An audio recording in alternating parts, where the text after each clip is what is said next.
सबसे पहले मैं आचार्य लोकेश मुनि जी को बहुत बहुत धन्यवाद देना चाहूँगा कि इस विश्व भारती द्वारा निर्मित इस विश्व शांति केंद्र के उद्घाटन के अवसर पर उन्होंने कृपा पूर्वक मुझे भी निमंत्रित किया और आपके साथ इस बहुत ही पावन अवसर पर सम्मिलित होने का अवसर दिया।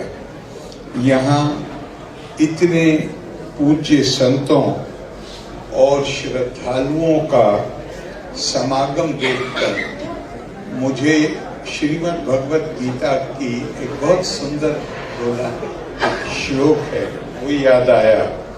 मच्चिता मदगत पिराना बोधयन्ता परस्परम कथायन्तश्च माम नित्यम तुष्यन्ति च रमन्ति च।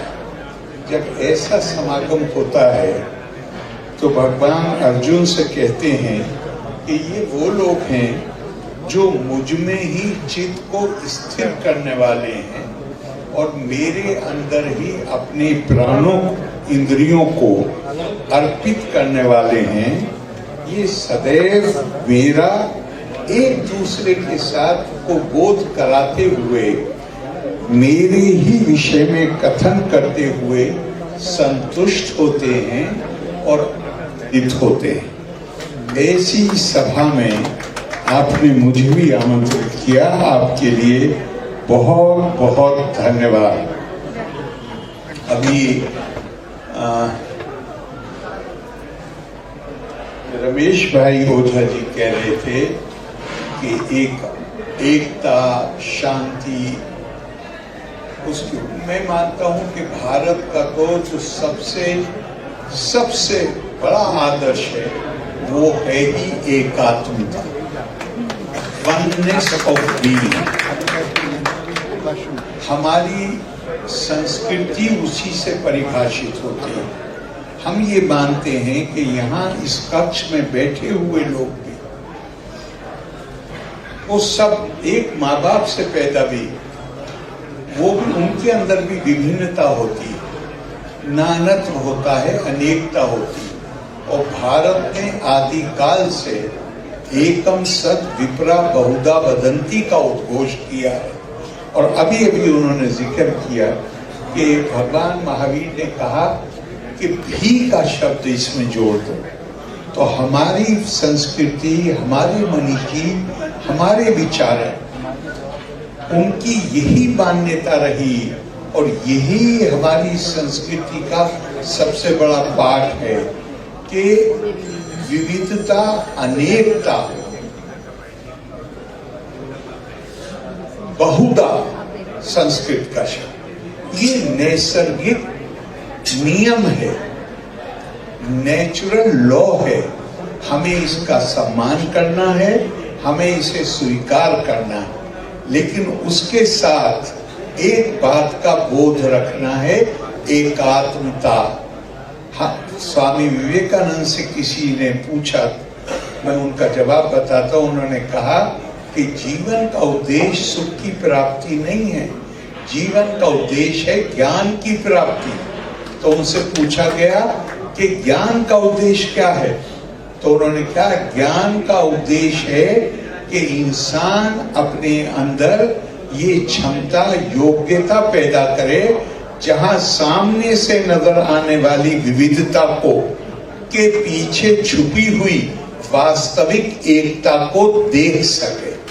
और ये सिद्धांत जैन दर्शन में अनेकांतवाद या स्यादवाद के द्वारा फिर बहुत मजबूती से प्रतिपादित किया गया। बल्कि जैन दर्शन में अंध गजरने की थ्योरी कि 5 अंधों को एक हाथी मिल गया। अब उन्होंने किसी के हाथ में पूंछ आई, किसी के हाथ में टांग आई, किसी के हाथ में सूंड आई और एक दूसरे से उसको डिस्क्राइब उसका वर्णन कर रहे हैं कि हाथी कैसा होता है। एक ने सूंड का नक्शा बता दिया, एक ने पूंछ का बता दिया, एक ने पैर का बता दिया। तो उन्होंने कहा कि हम सब हमारी ये क्षमता नहीं है कि हम इन आंखों से उस वास्तविक वो एकता हमारी इन आंखों को नजर आ जाए।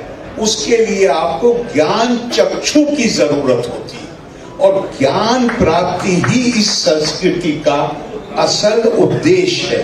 एक जगह नहीं कहा गया, भरा पड़ा है। एकम सद विप्रा बहुधा वदन्ति, अहम ब्रह्मास्मि तत्त्वमसि, अयम आत्मा ब्रह्मा प्रज्ञानम ब्रह्मा यो मां पश्यति सर्वत्र सर्वम चामयि पश्यति तस्याहम न पिण्यश्यामि सा चा में न पिण्यश्यति। जो मुझको सब में देखे और सबको मुझ में देखे, न मैं उससे अलग होता हूं न वो मुझसे अलग होता है। ये कुछ और भी यथाभूत मुझे ये बड़ा बहुत मुझे लगता है कि इसमें बड़ी सशक्त अभिव्यक्ति। यदा भूता पृथक भावा मेकस्थमनो पश्यति तत्एवाचा विस्तारम ब्रह्मा संपद्यते तथा। ये जो भी आप डाइवर्सिटी देख, इसका अर्थ जो श्रीमद् भगवद गीता में कि जो भी आप अनेकता देख रहे हैं, विविधता देख रहे हैं, इसका स्रोत एक है। ये सब एक ही जगह से इसका उद्गम है। तो जब एक ही जगह से उद्गम है, जिस तरह एक ही माँ बाप से बच्चे पैदा होते हैं जिनकी अलग अलग रुचि होती है, अलग अलग उनके फेशियल फीचर्स होते हैं, और बल्कि उससे भी और पहले कहा गया है सो कामा यथा बहुश्याम बिरजा, यही है। अर्थात जब आदि काल में परमात्म तत्व ने ये कामना की मैं अपनी बिरजा को पैदा करने के लिए बहुरूप हो जाऊं, तो अगर उसने कामना की है कि मैं बहुरूप हो जाऊं, तो आप उसका एक रूप हैं, मैं उसका एक रूप हूं। ये भारत की एकात्मता, ये अपने अंदर क्षमता पैदा करना। पूरा अनेकांतवाद पढ़िए, सियादवाद पढ़िए, आपको दूसरी कोई मतलब सारा इसी पर ही जोर है। और मुझे एक और बहुत ही सशक्त अभिव्यक्ति लगती है जो मैं आपसे उसी में जो भाई जी ने कहा कि हमारा एकता, और कहा कि वो मनसा एवा इदम आप्तव्यम नेहा नाना अस्ति किंचन मृत्यो सा मृत्युम गच्छति या इहा नानेवा पश्यति। जो कोई, इस श्लोक में क्या कहा गया कि अपने दिमाग को प्रशिक्षित करना पड़ेगा ये समझने के लिए कि इस विविधता के पीछे एक छुपी हुई वास्तविक एकता है, और जो इस वास्तविक, जो ये सामने से नजर आने वाली विभिन्नता को वास्तविक समझेगा, वो मृत्यो सा मृत्युम गच्छति ना इहा नानेवा पश्यति या इहा नानेवा पश्यति। और जो इसको वास्तविक समझेगा वो मृत्यु से मृत्यु में यात्रा करता रहेगा, उसे कभी मोक्ष प्राप्त नहीं होगा। इतना जोर है हमारी संस्कृति में इस बात पर कि हम सबको हमें सबके अंदर, कहीं किसी ने बहुत अच्छा एक हिंदी में उन्होंने कहा है कि उन्होंने बोला होगा कि आप जल्दी आ जाओगे, मानव का किसी रूप में अपमान न करना, मानव का किसी रूप में अपमान न करना, फिरता है वही सब जमाने में भेष बदल कर।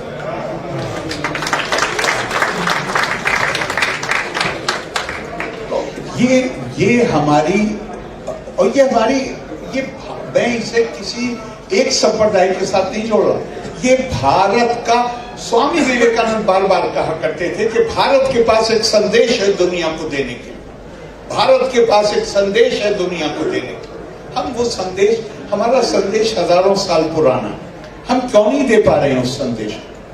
इसलिए नहीं दे पा रहे हैं कि कोई भी आपके बारे में, अभी अभी हमारे शायद उमैर साहब ने कहा, किसने कहा कि मैंने जैन धर्म का परंपरा का अध्ययन नहीं किया है, मैंने आचार्य जी के जीवन को देखकर जैन धर्म को समझा।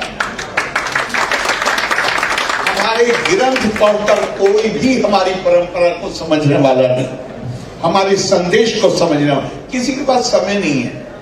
अपने ग्रंथ, जिस परंपरा में लोग पैदा होते हैं, उस परंपरा के ग्रंथों को पढ़ने का समय नहीं है लोगों के पास।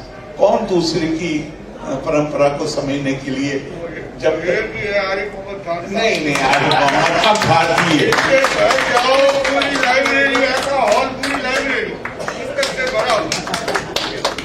तो सबसे प्रभावी माध्यम क्या है? जो हमारे महाभारत में जिक्र है कि पहले दिन जब कौरवों और पांडवों की शिक्षा शुरू हुई, गुरु द्रोणाचार्य ने पाठ लिया सत्यम वद धर्मम च। शाम को पूछा, 105 राजकुमार थे, शाम को पूछा, 104 ने रवानी के साथ बता दिया कि ये पाठ पढ़ाया। और जिन्हें धर्मराज युधिष्ठिर कहते हैं, उन्होंने शाम को कहा मुझे याद नहीं। रोजाना डांट खाई, रोजाना डांट खाई, और जीवन के अंत में कहा, गुरु से डांट खाई रोजाना, और जीवन के अंत में कहा, गुरु ने जो मुझे पाठ पढ़ाया था पहले दिन, उसको याद करने में पूरा जीवन लग गया। क्यों जीवन लग गया? कि केवल तोते की तरह उसको दोहरा देने से ये नहीं माना जा सकता कि हमने पाठ को याद कर लिया। पाठ तो याद तब होगा जब वो हमारे आचरण में उतरे। मैं कहता हूं, शांति को खतरा क्या है? शांति को खतरा हम सब मानव हैं। मैं अगर अपने आप को ये मानूंगा कि मैं आपसे श्रेष्ठ हूं, मैं आपको वो अधिकार से वंचित करने की कोशिश करूंगा जो मेरे पास है या जो मैं हासिल करना चाहता हूं, आपस में तनाव पैदा होगा। तनाव पैदा होगा तो फिर वो आगे बढ़ता है। तो वो ये मुझे बहुत इस बात का कहना चाहूंगा कि मुझे एहसास भी है और गर्व भी है कि अब मैं उस राज्य में हूं जिस राज्य में भगवान महावीर वही पैदा हुए, भगवान बुद्ध वही पैदा हुए, गुरु गोविंद सिंह जी वही पैदा हुए। तो ये बड़ी समृद्ध परंपरा है जहां यही भारतीय संस्कृति की शिक्षा पूरे देश को, पूरे विश्व को उसी धरती से दी गई। तो मैं एक छोटा सा आपको कहता हूं कि शायद उससे पहले एक और बात कहूं। हमारे पुराना जो तरीका था, आज तो फैमिली न्यूक्लियर हो रही है, नहीं वो कोई उसकी बात नहीं है। वो युग के साथ एक युग धर्म भी होता है। तो फैमिलीज, जब जॉइंट फैमिलीज होती थी, परिवार मिलता, तो क्या होता था? बड़ा भाई छोटे भाई के बच्चे को गोद में लेकर खिलाता था। अपने बच्चे को कभी गोद में नहीं लेता था कोई भी आदमी, अपने भाई के बच्चे को गोद में। तो छोटे से क्या मतलब है? केवल उम्र छोटी नहीं, छोटे से मतलब है कि जो आपसे किसी भी प्रकार से कमजोर। भगवान महावीर कहते हैं, जो गीलानम परियराई सो माम परियराई। जो अपने से कमजोर की सेवा करेगा वो मेरी सेवा करेगा।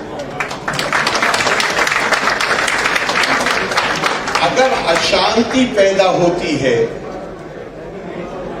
अपने लिए विशेष अधिकार सुरक्षित करने से और अपने आप को श्रेष्ठ मानने से, तो जो हमसे कमजोर है उसकी हम सेवा करेंगे तो उससे क्या सुनिश्चित होगा? केवल और केवल शांति। महाराज, आपका काम मामूली नहीं, तो आप अपना वॉलंटियर मान लीजिए। ये मामूली काम नहीं है।